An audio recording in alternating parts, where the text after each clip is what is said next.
Assalamualaikum warahmatullahi wabarakatuh.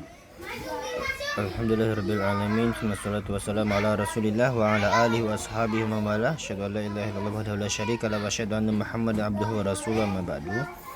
Insyaallah kita akan melanjutkan pelajaran fikih kita. Kemarin kita telah membahas masalah zakat secara umum dan kita akan bab sekarang kita akan membahas zakat hewan dan hewan ternak dan hasil bumi. Ya. Yang pertama ya, zakat hewan ternak. Yang dimaksud dengan hewan ternak yang wajib dizakati ya, tidak semuanya, tetapi yang telah Allah tentukan ya, dan Rasulnya yang seperti onta, sapi, kambing. Maka kalau misalnya ayam, bebek itu tidak ada zakatnya. Ya, syarat diwajibkan zakat pada hewan ternak. Wajib mengeluarkan zakat hewan ternak apabila memenuhi syarat. Dia ada beberapa syaratnya. Yang pertama ya, pada jangka waktu 1 tahun yang lebih dominan adalah dikembalakan dan dinamakan saimah.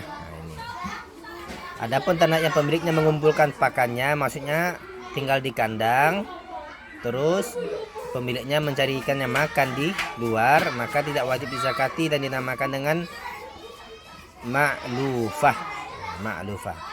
Yang kedua, tujuan berternak adalah untuk mendapatkan hasil susu dan anak-anaknya.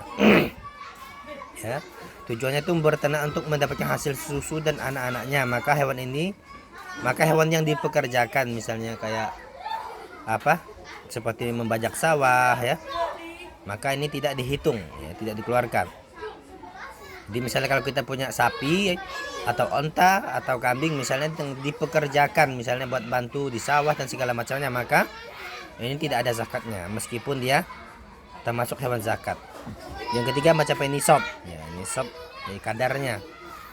Nah, di sini dijarangkan kalau itu unta itu setiap 5 ekor terkecilnya, paling sedikit 5 ekor unta, zakatnya 1 ekor kambing.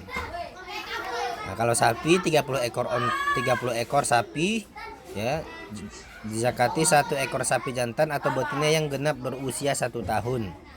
Nah, maka kalau sebelum berkurang dari 1 tahun maka tidak boleh ya, kecuali kalau memang sudah tidak ada. Yang keempat, kambing ya, jumlahnya 40 ekor ya, zakatnya 1 ekor kambing. Jadi per setiap ya, misalnya per 5 ekor, misalnya 5, 10, 15, 20 atau 30, 60 atau 40, 80, maka ada zakatnya ya. Nah, terus ini tabel nasab unta ya, kalau 1 sampai 4 ekor ya, bisa dilihat sendiri ya. Nah, di sini bisa dibaca sendiri ya. Kalau 5 sampai 10 ekor berapa hukum zakat yang dikeluarkan, berapa ekor gitu ya, dan umurnya berapa ya. Begitu juga sapi ya, kalau 30 sampai 39 ekor ya, 60 sampai 69 ekor ya. Di sini sudah ada pemberitahuannya di pemberitahuan atau nisabnya ya. Kambing juga sama ya. Nah, tabel nisab zakat kambing ya, 121 sampai 200 ekor ya misalnya ya. Besarnya 2 domba atau 2 kambing, umur 1 atau 2 tahun. Nah, maka ini keterangannya. Dan ingat ya, sapi dan kambing itu ada yang mirip ya, contohnya misalnya kayak kerbau ya, kalau kambing ya domba. Nah, ini boleh ya, yang semisal dengan kambing dan sapi ini. Terus ya, zakat hasil bumi ya, ada 2 macam. Yang pertama biji-bijian ya, seperti gandum, bur dan syair, beras dan jagung. Terus berupa buah-buahan yang mungkin untuk disimpan dalam waktu jangka yang panjang atau lama, contohnya seperti kismis, kurma, kacang laut, kustuk ya, atau pastasio ya. Biasanya pastasio ini oleh-oleh dari Mekah atau Madinah, biasanya orang pulang umrah atau haji ya.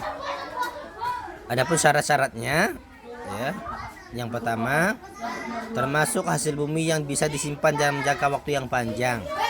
Adapun yang tidak ya, seperti buah-buahan, maka tidak ada zakatnya. Yang kedua, biji-bijian telah mengeras dan kuat dan telah masak untuk jenis buah. Nah, maksudnya itu siap pakai ya. Buahnya mengeras dan kuat dan telah masak, nah, bukan mentah ya. Yang ketiga mencapai nisab dari kadar 5 wasak atau 30 sok nabawi.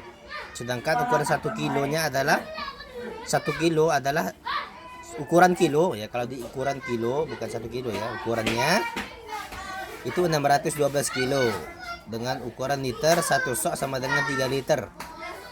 Jadi 30 sok sama dengan 90 liter. Ya kalau kita beras ya 90 liter beras ya. Nah, seperti 900 liter beras. Nah, seperti itu ya. Jadi satu dua tangan disatukan ya. Jadi kayak dayung tangan kita gitu ya. Terus yang B, kadar jumlah yang wajib dikeluarkan pada biji-bijian dan buah-buahan. Kadar yang wajib dikeluarkan pada biji-bijian dan buah-buahan ya, berbeda-beda sesuai dengan cara perairannya. Nah, lihat cara perairannya. Yang pertama, kalau tanpa ada beban biaya ya seperti diirigasi ya, air hujan, mata air ya, maka zakat ini wajib dikeluarkan 10%. Yang kedua, apabila diakhiri dengan biaya misalnya ya seperti musim kering pakai alat ya, kita nyewa alat, kita airi ya, misalnya dengan mesin pompa ya yang menggunakan listrik misalnya ya, maka ini dikeluarkan 5% saja. Jadi perbedaannya kalau pakai air yang tidak diusahakan datang sendiri misalnya kayak irigasi hujan, maka ya 10% ya, maka yang diusahakan misalnya 5% ya, 5% ya, contohnya tadi yang pakai alat dan segala macamnya. Ini kesimpulannya ya. Nah, hewan yang wajib dizakati unta, sapi atau korban, kambing atau domba. Terus hasil bumi, nah, seperti buah-buahan yang telah disebutkan ya. Zakatnya telah disebutkan panen ya, nisabnya 5 wasak atau 612 kilo. Nah, besarnya kalau hasil bumi 10% jika tanpa biaya. Ya kalau pakai biaya 5%. Ya, mungkin ini